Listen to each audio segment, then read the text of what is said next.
Bismillahirrahmanirrahim. Assalamualaikum warahmatullahi wabarakatuh. Para penonton sekalian, ada seorang Nabi yang bernama Nabi Uzair yang telah diutus oleh Allah Subhanahu wa Ta'ala untuk kaumnya, yaitu kaum Bani Israel. Marilah kita sama-sama mengikuti ceritanya.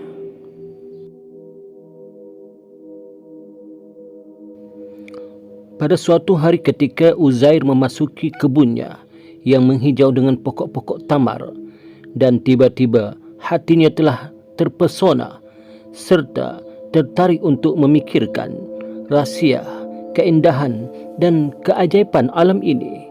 Sesudah memetik buah-buahan, dia pulang dengan keldainya sambil menikmati keindahan-keindahan alam sekitarnya, sehingga keldai yang ditungganginya tersesat jalan. Setelah sekian lama, barulah dia sadar bahawa dia telah berada di suatu daerah yang tidak dikenali oleh beliau, serta sudah jauh dari negerinya sendiri.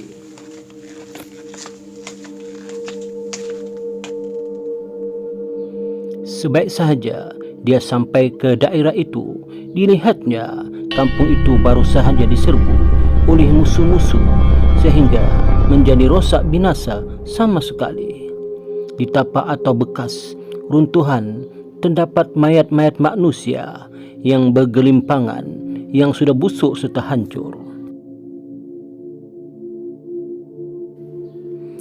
Melihatkan pemandangan yang mengerikan itu, dia pun turun dari keldainya dengan membawa 2 keranjang buah-buahan. Manakala keldainya itu ditambat di situ, kemudian dia pun duduk bersandar pada dinding sebuah rumah yang sudah runtuh bagi melepaskan penatnya. Dalam pada itu, fikirannya mula memikirkan mayat manusia yang sudah busuk itu.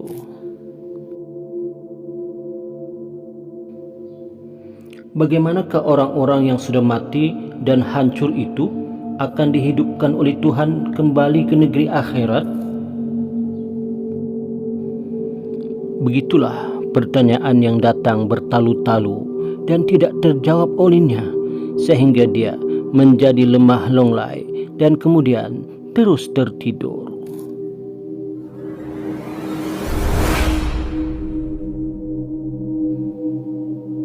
Dalam masa dia tertidur itu, keadaan di sekitarnya sudah berubah. Rumah serta bangunan-bangunan banyak yang telah didirikan. Dalam masa 100 tahun itu, segala-galanya sudah berubah. Manakala Nabi Uzair tetap terus tidur tersandar di dinding buruk itu, menjadi jasad yang tidak bernyawa lagi. Dagingnya sudah hancur dan tulang belulangnya sudah hancur, lebur, berderai.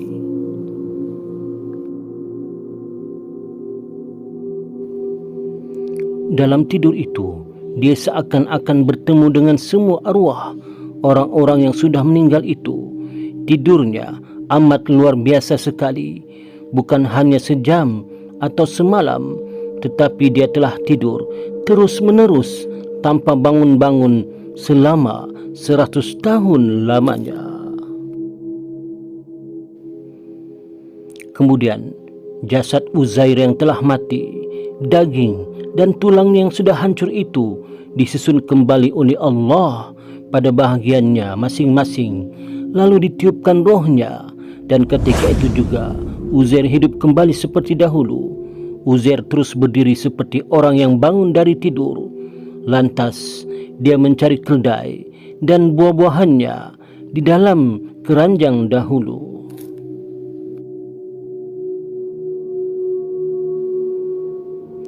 Tidak berapa lama kemudian, turunlah beberapa malaikat seraya bertanya, "Tahukah engkau, ya Uzair, berapa lama engkau tidur?"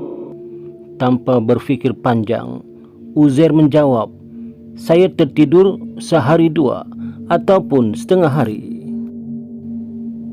Lalu malaikat pun berkata kepadanya, "Bahawa engkau terdampar di sini genap 100 tahun lamanya. Di sinilah engkau berbaring, berhujan dan berpanas matahari. Kadang-kadang ditiup badai, dan berhawa sejuk dan juga panas terik.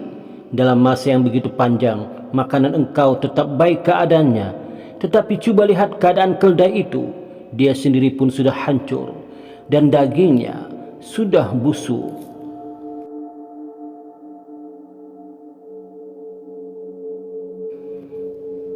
Berkata malaikat lagi, lihatlah dan perhatikanlah sungguh-sungguh.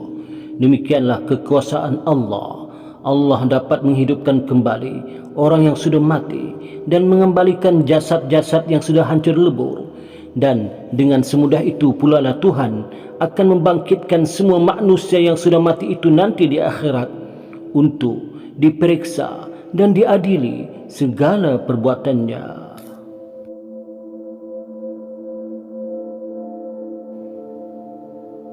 Hal ini diperlihatkan oleh Tuhan kepada engkau supaya iman engkau tetap dan engkau sendiri dapat menjadi bukti kepada manusia-manusia lain, supaya engkau dan manusia-manusia lain tiada syak dan ragu-ragu lagi tentang apa yang diterangkan Tuhan tentang akhirat itu. Setelah Uzair melihat makanan dan keledainya yang sudah hancur itu, maka Uzair pun berkata, sekarang tahulah saya bahawa Allah itu adalah berkuasa ke atas tiap-tiap sesuatu. Tiba-tiba keledai yang sudah hancur berderai itu dilihatnya mulai dikumpulkan daging dengan tulangnya dan akhirnya menjadi seperti sedia kala, yaitu hidup kembali, bergerak-gerak dan berdiri sebagaimana sebelum mati. Subhanallah. Maka Uzair pun berkata, sekarang tahulah saya bahawa Allah berkuasa di atas segala-galanya. Lalu dia pun terus mengambil keledainya dahulu dan terus menunggangnya pulang ke rumahnya dahulu dengan mencari-cari jalan yang sukar untuk dikenali. Dilihatnya segala-galanya telah berubah. Dia cuba mengingati apa yang pernah dilihatnya 100 tahun dahulu. Setelah menempuh berbagai kesukaran, akhirnya dia pun sampai ke rumahnya. Sebaik sahaja dia sampai di situ, dia mendapati rumahnya sudah pun buruk, di mana segala dinding rumahnya telah habis runtuh.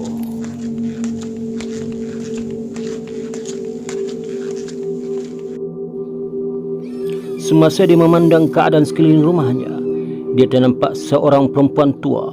Lantas dia pun bertanya, inikah rumah Tuan Uzair?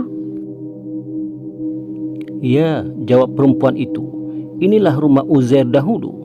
Tetapi Uzair telah lama pergi dan tiada didengari berita tentangnya lagi sehingga semua orang pun lupa padanya, dan saya sendiri tidak pernah menyebut namanya selain kali ini sahaja, kata perempuan itu sambil menitiskan air mata.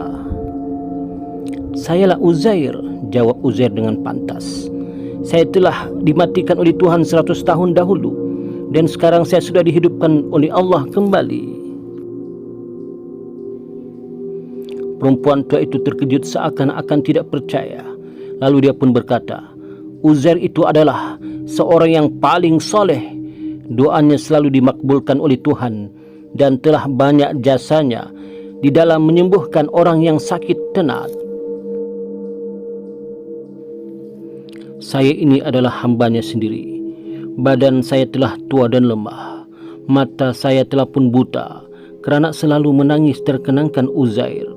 Kalaulah Tuan ini Uzair, maka cubalah Tuan doakan kepada Tuhan supaya mata saya terang kembali dan dapat melihat Tuan.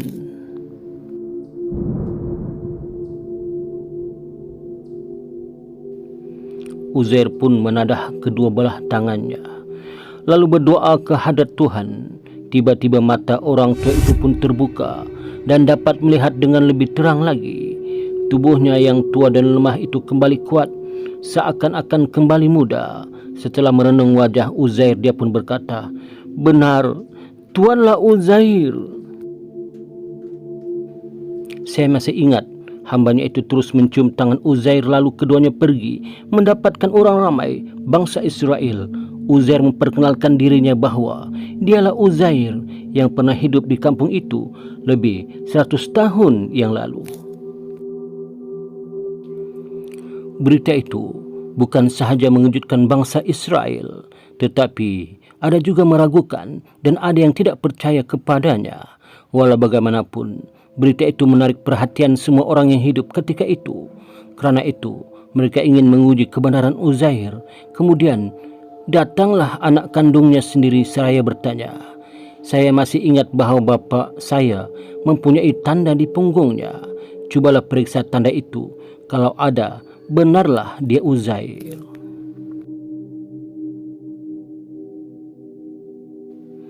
Tanda itu memang ada pada Uzair. Lalu percayalah sebahagian daripada mereka. Akan tetapi, sebahagian lagi mahukan bukti yang lebih nyata. Maka mereka berkata kepada Uzair bahawa sejak penyerbuan Nebukadnezar ke atas bangsa dan negara Israel, dan setelah tentera tersebut membakar kitab suci Taurat, maka tiadalah seorang pun Bani Israel yang hafal isi Taurat kecuali Uzair sahaja. Kalaulah benarlah Tuan Uzair, cubalah Tuan sebutkan isi Taurat yang betul.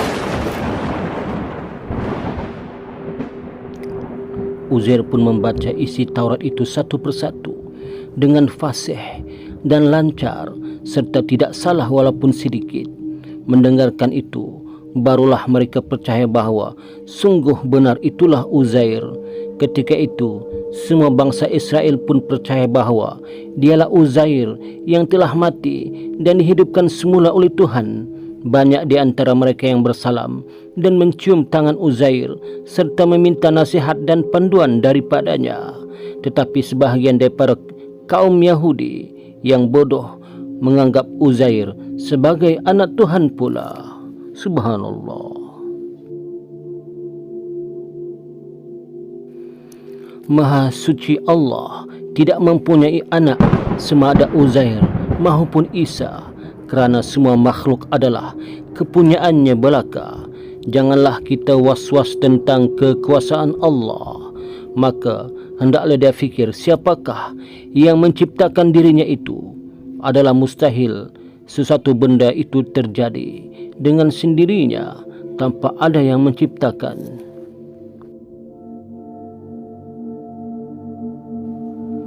Kalau masih ada orang yang ragu-ragu tentang kekuasaan Allah, ubatnya hendaklah dia membaca dan memahami Al-Quran. Was-was terhadap kekuasaan Allah itu hanya datangnya dari syaitan laknatullah. Saudara, begitulah kisah Nabi Uzair. Maka ambillah manfaat daripada kisah ini. Wabihi wallahu alam. Assalamualaikum warahmatullahi wabarakatuh.